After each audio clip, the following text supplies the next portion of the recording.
미국과 중국의 무역 갈등이 환율 전쟁으로까지 번지고 있습니다. 미국 재무부는 중국을 환율 조작국으로 지정했고요. 이런 가운데 중국은 미국 농산물 수입을 중단한 것이 미국의 추가 관세 부과에 대한 보복 조치라고 확인했습니다.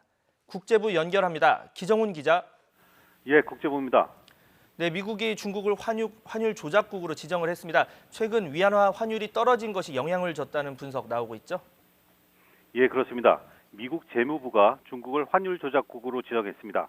스티븐 무누신 미국 재무장관은 현지 시각 5일 성명을 내고 최근 중국이 자국 통화 가치를 떨어뜨리기 위한 구체적인 조치를 취했다면서 중국을 환율 조작국으로 결정했다고 밝혔습니다.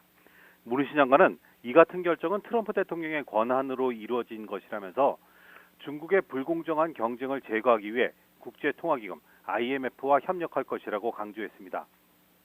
미국이 중국을 환율 조작국으로 지정한 것은 빌 클린턴 행정부 시절인 지난 1994년 이후 25년 만의 일입니다. 이번 결정엔 말씀하신 대로 어제 중국 위안화 환율이 결정적인 역할을 한 것으로 보입니다.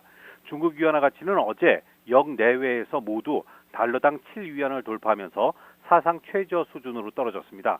위안화 환율이 달러당 7위안을 넘는 이른바 포치가 이루어진 것은 글로벌 금융위기 직전인 2008년 5월 이후 약 11년여 만입니다. 자, 이런 가운데 중국이 최근 미국 농산물 수입을 중단했는데 이걸 미국의 추가 관세 부과에 대한 보복 조치다, 이렇게 중국 당국이 발표했다고요? 그렇습니다. 중국 기업이 미국 농산물을 구매하는 것을 중단한 것이 미국의 추가 관세 부과에 대한 보복 조치라는 것을 중국 외교부가 공식 확인했습니다. 화춘잉 중국 외교부 대변인은 오늘 외교부 웹사이트를 통해 미국이 3천억 달러어치의 중국 상품에 10%의 추가 관세를 부과하면서 양국 정상이 오사카 회담에서 달성한 공동인식을 엄중히 위배했기 때문이라고 그 이유를 밝혔습니다. 화춘잉 대변인은 국무원 관세세칙위원회가 8월 3일 이후 새로 거래가 성사된 미국 농산물 구매에 대해 추가 관세를 면제하지 않기로 했고, 중국의 관련 기업들은 이미 미국산 농산물 구매를 중단했다고 말했습니다. 농산물 구매 중단은 중국이 미국에 쓸 수 있는 보복 카드의 하나로 꼽혀왔는데요.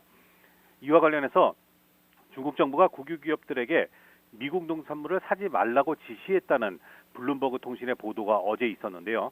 어제만 해도 중국 정부는 이에 대해서 가격 경쟁력이 없기 때문이라고만 설명을 했었는데 하루 만에 입장을 바꿔서 관세에 대한 보복 조치가 맞다고 명시를 한 것입니다. 지금까지 국제부에서 전해드렸습니다.